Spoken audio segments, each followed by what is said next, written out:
better than a G7X. Hey there, and welcome back to another review video. This is again a review about the Canon EOS M6. Let's just start by addressing the title. Second thoughts. Am I having second thoughts about the M6? But it is also clickbait, and it kind of means that I'm having a second go of a review. So far in my vlogging career, because yes, I am a vlogger, I have been using the Canon G7X. You can go back and watch me do a comparison about the M6 and the G7X. That's a good thing because it is. See how that tracks my face? I tested this out and I am not smooth. It doesn't feel as...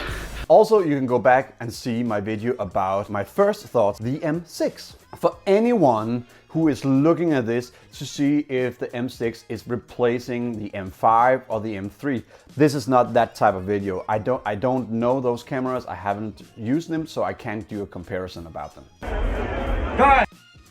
So this is Copenhagen day 1, even though it is Wednesday and Copenhagen doesn't start until Thursday. As I said before, I'm a vlogger, so all my perspectives is from a vlogging standpoint. If you're a photographer, again, this is not for you. This is only as a videographer. Found the pretty mic just fell off. She is working for High Voltage out here, who are running the Beer Garden and the Riptail, and she is one of the pretty. First of all, what am I looking for in a vlogging cam? Because that is quite important, because as a vlogger, you really test the camera a lot. I am. Still, is it easier to be a girl? Get this one, is it made for skateboarders like you and me too? Mostly because you throw it into different environments and you need it to perform well every single time. So first of all, what do I want? Well, I want something that's compact. I want something that I can just throw in my bag or I can just throw over my shoulder and take with me. Second of all, I want something with a flip screen, because I need to be able to see myself and I need to be able to frame myself or whatever that is that I'm trying to get in the shot. If possible, a mic input would be nice, because these compact cameras does a great job, but with the mic on top, as pretty much all of them has, you often have wind problems. Even with the dead cat trick on it, you do still have wind problems. A great autofocus system. That's pretty important, because you're always kind of just throwing stuff around, and the autofocus just really needs to be as good as it can be. 1080p, that is actually not really the standard anymore. The standard is becoming 4K, but as a vlogger, 4K might be a little heavy because you're doing a lot of videos, you'll need to edit a lot of content, and if you don't have like a big gaming PC or like the big iMac, or you don't really have a lot of time for it to render all the time, 4K might be a little heavy, so 1080p as a minimum. Image stabilization, it's very important. You hold your camera in your hand most times or on a GorillaPod. From my point of view, I need something that is small, compact, easy to use, but still delivers a really high output. Has taken a picture from out here at one point. By image quality and sound quality, because as your vlogs develop, your standards develop, and also when YouTube develops, everything you have to follow along. And like I said before, something you can just take and throw into different environments, different light settings, different sound settings, different weather issues, and it will still just perform. That is a lot. But the thing is that the Canon M6 actually does pretty much all of that. I have used it for a month now, and it is a great camera. It does pretty much all you want. It has an interchangeable lens, which means that the picture quality is really awesome. This one is a 15-45 zoom lens. It is an EF-M lens. Just the image on this one is just really great. More agile, and it's not that heavy. But Alex, he likes it. But at least I'm getting some exercise. Like my skateboards, And for go away devil, go away devil. So actually a lot of metal music is saying, go away devil. It's not satanic. So, a piece because they're sending someone. That's the sending someone. Told a joke the first time I met him, which was... The way I use this is that I have bought this little Rode Micro, which I pretty much just, I put some Velcro on here and some Velcro on here. I have a little cable thing here that I put on. Then it is a little wobbly, but it actually stays on. Then I put the cable into, and I can still have the flip up screen because the mic is not up here. When I'm out in bad weather or windy weather, I have a dead cat that I can put on. This is a little big, I need to change this, but this is the one that came with it. I can just put it on here and now I don't have wind issues anymore. And for me, that is the awesome thing. Anyway, I'm also trying out this new microphone rig where I have a little dead cat on it. You can't really see it, so maybe you can see some hair if I... Yeah. It's a bit windy and I want to see if the quality is better.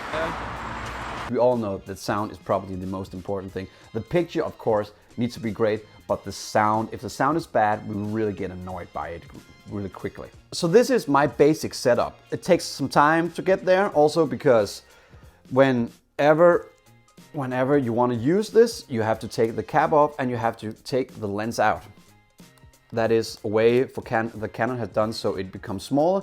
It is very smart, I'm not arguing against that, but it takes up a lot of time when you're out vlogging and you have to constantly take it up and put it down, take it up and put it down. Also, if you're having people in your shot, and please wait for me to put all this up so I can do what I want to do and have it as good as it is.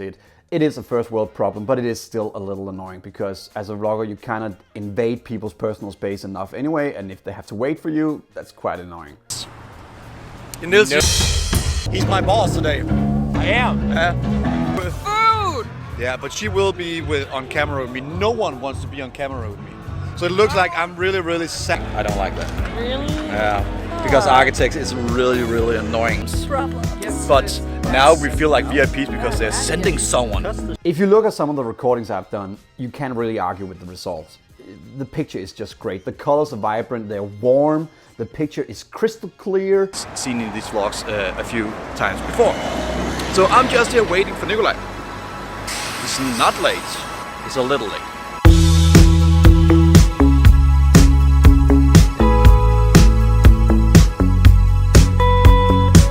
So, here is... The only thing that I wish was better on this camera, and also mostly on the EF/M lenses, is that they don't really go lower than 3.5 in aperture. And I quite like to be able to throw the background out of focus. Also, I quite like that it lets in more light. You can of course get an adapter so you can go over to the normal EF lenses, but that shouldn't really be a thing because you're just vlogging, you're not really doing a whole big thing, and well, that's my opinion anyway. In low light, this camera doesn't really perform as well as I would like it to. It performs way worse than the G7X. If you're not really into metal music, or metal music, that I just have to say. Yeah, it is probably a little satanic. I should start by saying that I film on full manual, which means that I have full manual over the shutter speed, the aperture, the exposure, not the ISO. The ISO I use on full auto. On other cameras, when I do this, the ISO will just, when it gets into low light, it will just crank up until you can see. This does not. It might be me. It might be me that hasn't found the trick yet. It is annoying that I kind of have to do it myself. It doesn't do as well in low light as it promised, and also as the G7X does a way better job. So I might just start using that in low light instead. But it is annoying to have to carry around two cams for vlogging. It's not a motion picture movie, and you shouldn't really do that. I just like the shape of them. I just think they're pretty, and I don't really have a vast collection, but yeah, well, I just like them. I'm into knives. It's like unhealthy amount a lot. Actually, I have to write them down because I can't remember them all. So here we go. When you're outside and you're holding this camera up to yourself, it's not really heavy, but it's a little chunky to look at. That actually has a positive and a negative side. The positive side is that people actually think that you're a pro and they just leave you alone. The negative side is that it is big. It is chunky with this dead cat on. Without it, it's not really a big deal, but with it, so I probably need to change this. The image stabilization in this, my first video, I actually said that I wasn't too keen about the image stabilization, but I've kind of just learned to hold it up more steady and a little closer to my head. It doesn't wobble as much. Also, it's fine now. I just got used to it and it actually looks pretty good. It gives more of a sharper image, which is quite nice. So I'm willing to say that the G7X might have been a little better because it was a little more smooth, but this just makes a better product in the end. I am willing to say that this is actually better than the G7X. I ended up with food poisoning, kind of. suck. I am just out, cruising a little on the board. I guess actually you're quite on time. You're 7 minutes early. Prettiest boy. See you again, man. The prettiest. The autofocus in this is amazing. It's simply just amazing. With the G7X, I often had to wait for it to find me, or if I had someone else in the frame, find them, and then it took some time, and it often switched back and forth for a few seconds until it kind of decided to focus on both of us. This one just does it right away. As a vlogger, you often kind of throw your point of view elsewhere, and this just follows along easily. Want other things in the frame or other people in the frame, it just find it like that. And so this is really good, and I quite like this. So I said in the beginning that I might have been having second thoughts. That is a little true, which means that before I bought this, I kind of wanted to buy the Sony RX100 Mark V.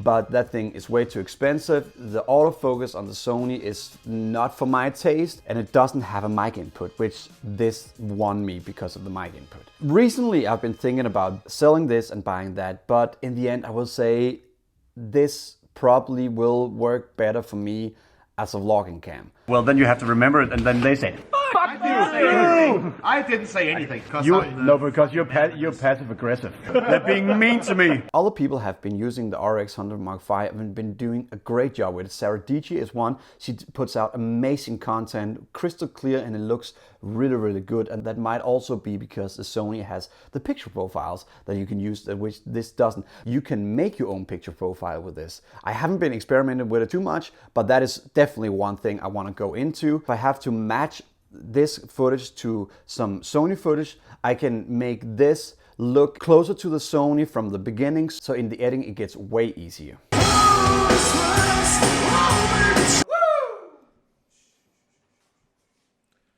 Let's go. Look at that guy.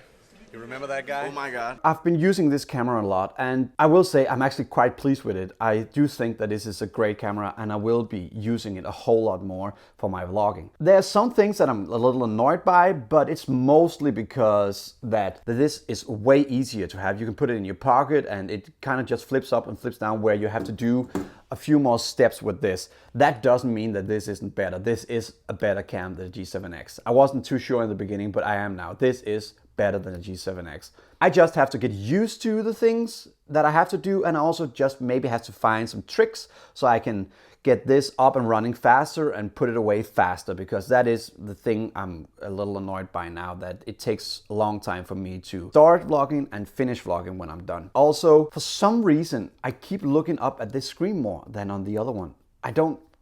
This probably has nothing to do with this, but yeah, it's a nightmare in the post editing. Ruin it by spoiling everything, so I just did a little piece of what I did there. So you have to look out for Black Oak County to see the whole thing. They will... In a month or two, I will be posting a final review about the M6. But for right now, this is my second thoughts, my second review if you want. If you like what I do, please subscribe to my channel. I will be posting more reviews. Also, you can follow along on my vlog, where I actually use this, and I use my other camera, which is the Sony A7S Mark II that I'm filming on right now. You can see what I do, because I am one of those who likes doing pretty stuff and using these cameras a whole lot more. So you should follow along just to see what I do. But without any further ado, have a nice week.